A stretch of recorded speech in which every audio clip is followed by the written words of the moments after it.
The other day, I was online and I found this hashtag called hashtag one tarot card. And the original video, the original one was done by @moonscarab. And the one I watched was the video response from the channel called Something Starts Ringing. And today I want to do that VR because I really enjoyed it. I thought it was so sweet. I love the questions. It is just really cute. It's a really cute VR. And I invite any of you out there that have a tarot deck that are interested to please do this VR as well. So let's get started. My name is QueenAusetHeru, and thank you for joining me for another wonderful edition of Ask an Aquarius. If you haven't already, please hit the red subscribe button and smack the bell. Also, if you like this video, please give it a thumbs up and pass it on to someone else who might be interested in watching it too. If you want to get a reading done, please hit me up on social media or email me. All of my information will be underneath this video, as well as a link to the deck that I'm going to use to do this VR. Without further ado, let's get started. All right, so there's a series of questions. There is only 10, so it's not that long, and I'm going to give you the first one. The first one says, which one? Now, this is the one thing about this. Before I get started, you can only use one card. You know how we are in the community. You know, some of us will try to use 2 and 3 cards. No, you can only use one card. So which one card is the most inspiring to you? And this is the one I chose. Let me pull it up so you can see it. The Two of Cups. The Two of Cups is the most inspiring card to me because I am Aquarius. I'm a third decan Aquarius, and our decan is ruled by Venus. Venus is all about love and the heart. The Two of Cups is a card about the same exact thing. It's about loving people. It's about friendship. It can be romantic love. It can be familiar love. But it's about connecting with people from the heart chakra. So whenever I see this card, it really inspires me to open my heart, to speak from my heart, to connect from my heart. And I feel like this is when we as human beings are at our best. We're at our best when we see past our color, when we see past all of the other bullshit, race, class, gender, money, all that kind of stuff. When we see past that stuff and just connect with our hearts, that's when we are the most human. And that's when we are the most compassionate. And that's when I feel like we really are inspired to treat each other the best. So to me, this is the most inspiring card in the deck. Whenever I get this card, I smile. And I always look for this card first. It's one of the first cards I look for before I buy a deck. Because it's going to have to touch me. I love this card. Number 2, which card is the most distressing to you? The Nine of Swords. Whenever I get this card, I'm like, oh shit. I know this is not a good one for me. When I get this card, I'm probably depressed. And I don't get depressed very often, but that's usually what goes on with this card. Depression, worry, anxiety, fear. This is a very distressing card, but I don't shy away from distressing cards.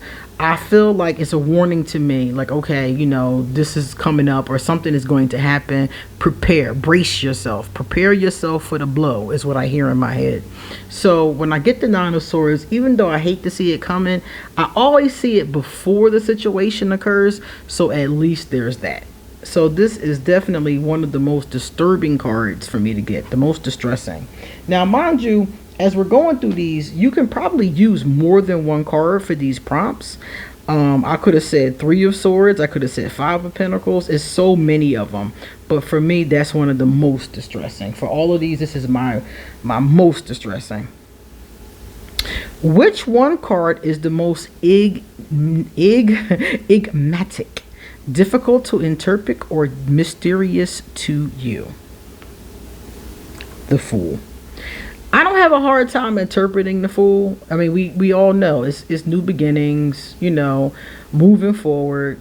But when I look at the Fool, I'm like,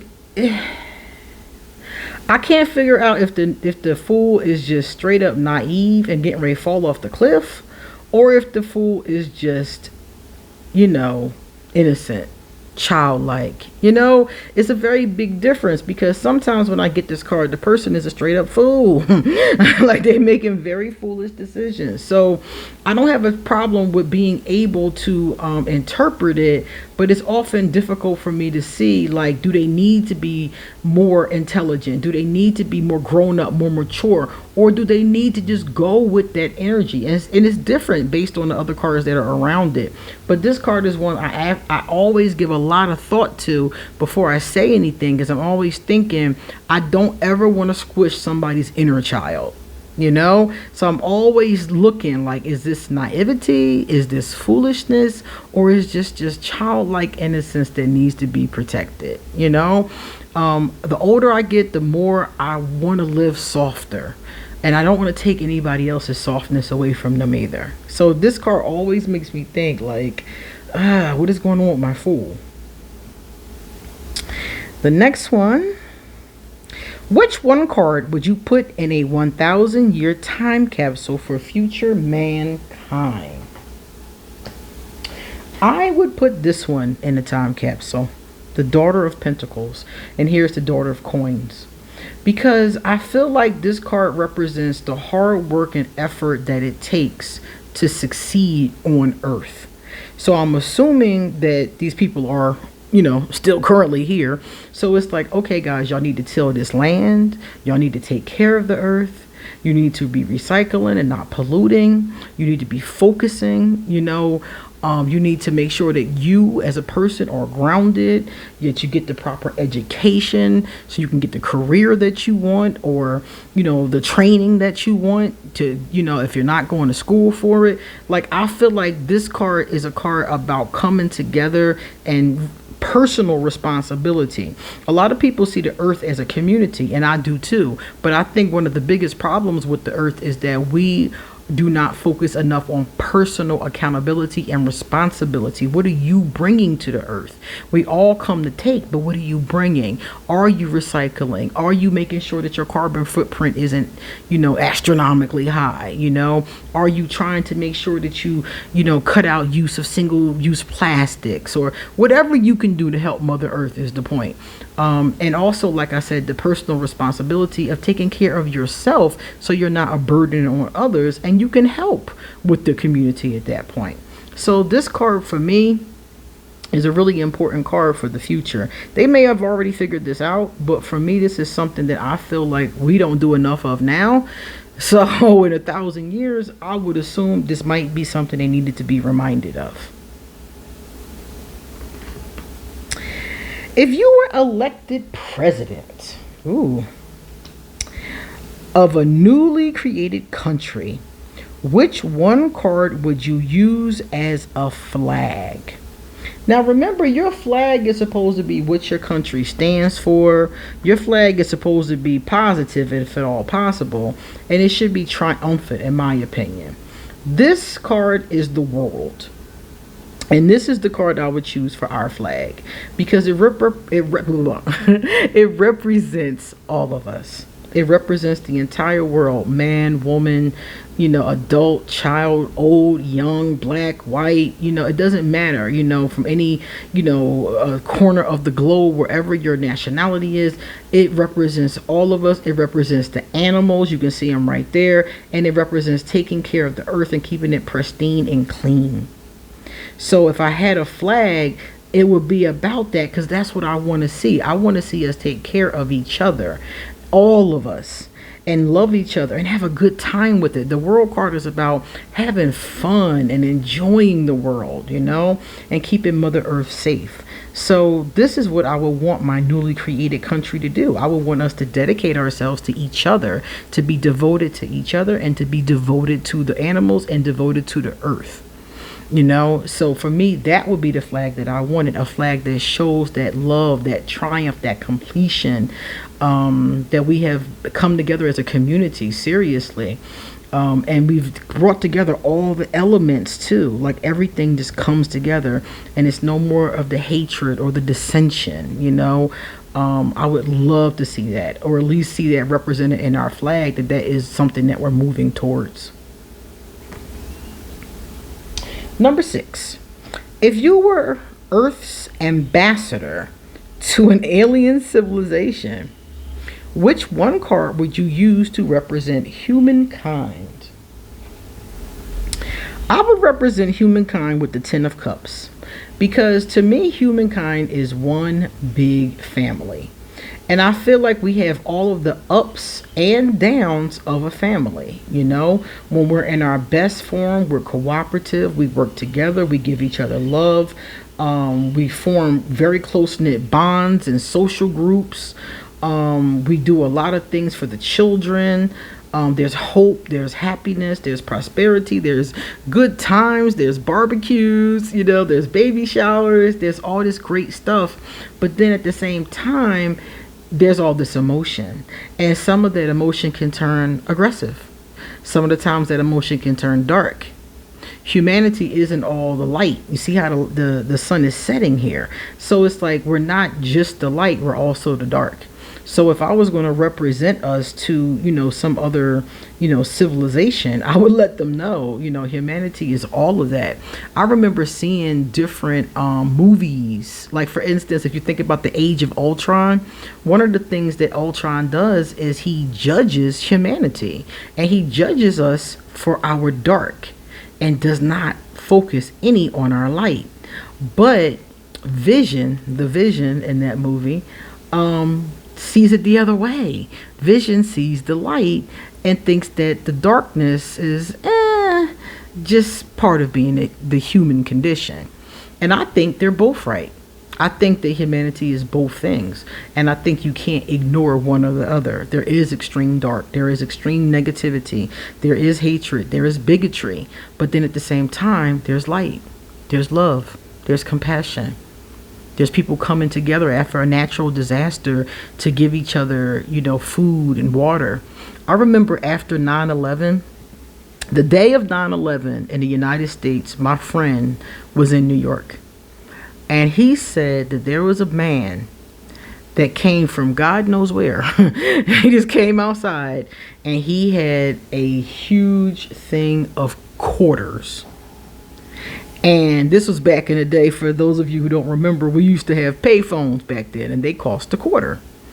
And the cell phones, some people had cell phones too, but the phone services wasn't working. It was a bad time. I remember some phone services weren't working, all kind of stuff had gone wrong because of that disaster. And he said this man came outside and was standing on a corner in New York. And as people walked up to use the payphone, he was just handing out free quarters.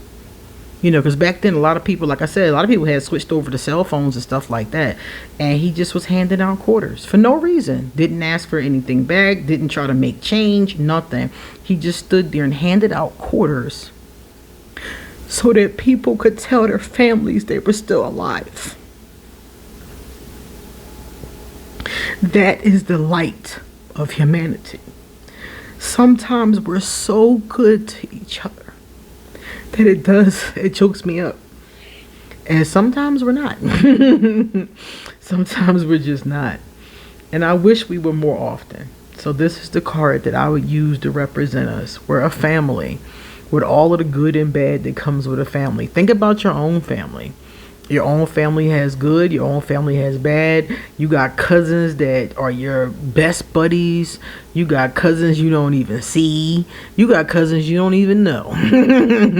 You got an aunt that you want to bust in the head because she always talking smack at Thanksgiving. It's light and dark. All right, let's see. Which one card represents someone you love? This is the Daughter of Cups. This represents my little girl. Now, mind you, my little girl is almost 30, but in my mind, she's always going to be my sweet little girl. So the daughter of cups represents my daughter. Not only is it my daughter, but also my daughter is extremely cups. Extremely cups. She's a Scorpio, and she's very creative in a lot of different ways.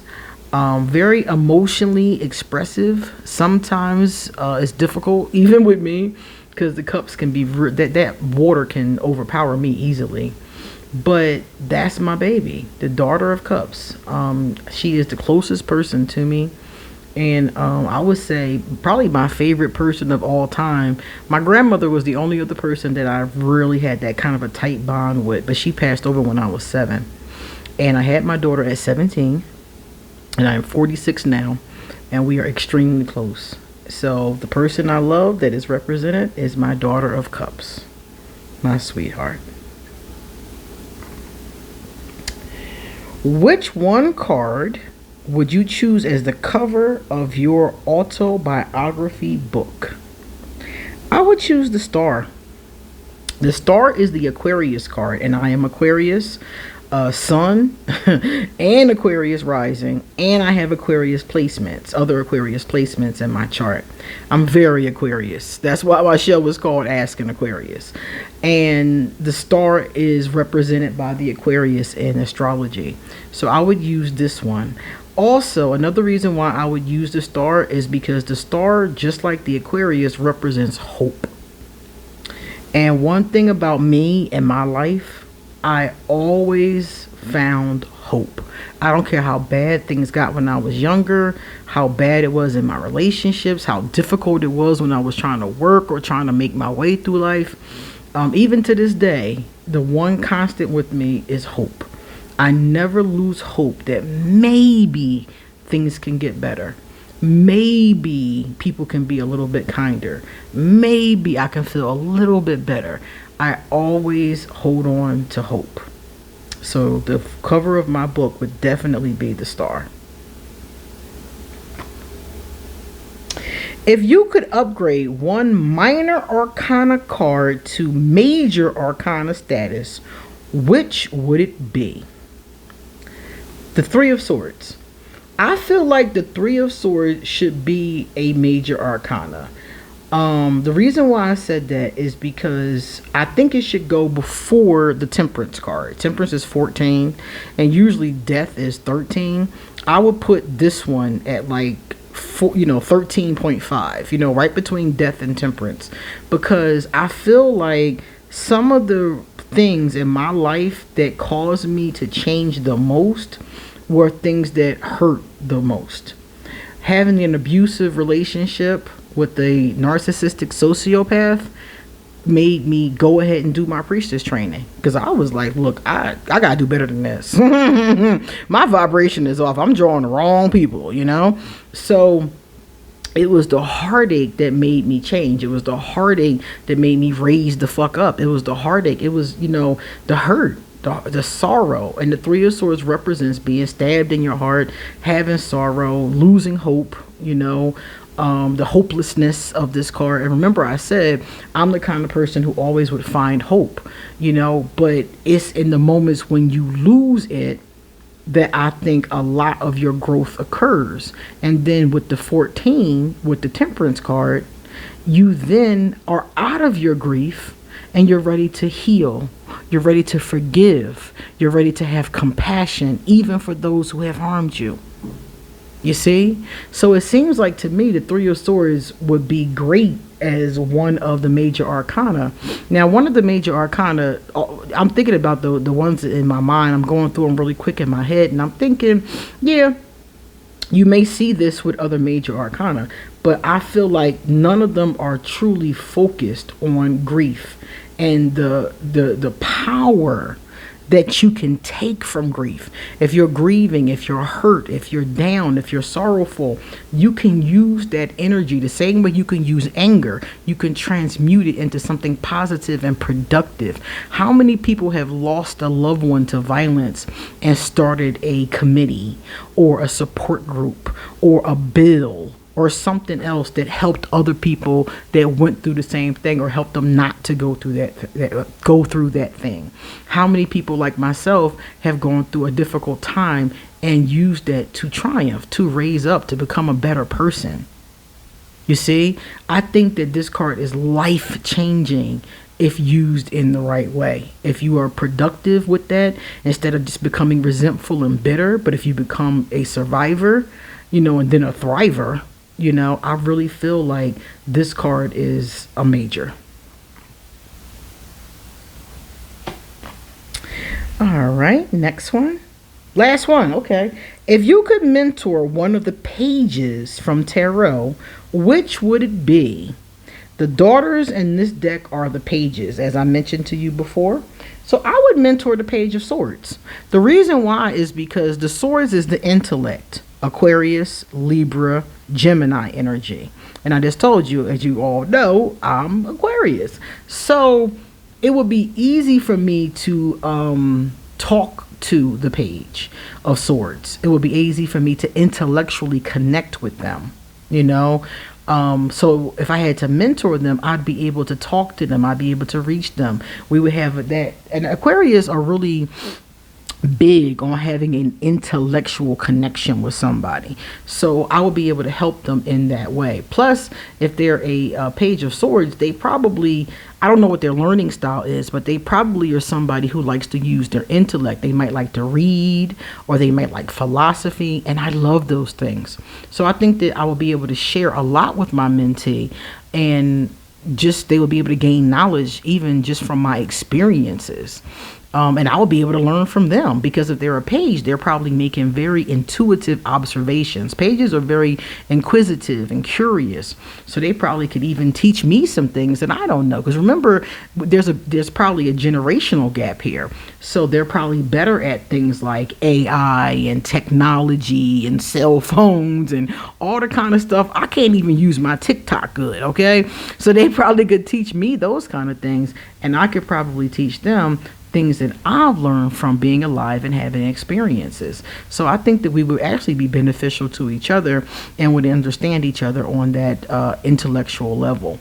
So I would like to mentor the Page of Swords, preferably a girl, because I'm able to, women and I don't know. I always tell people that women are my calling. I swear, because I work with men all the time too, but I feel like there's a different relationship with me and the women that I've mentored or helped or been with. It's just a different vibration.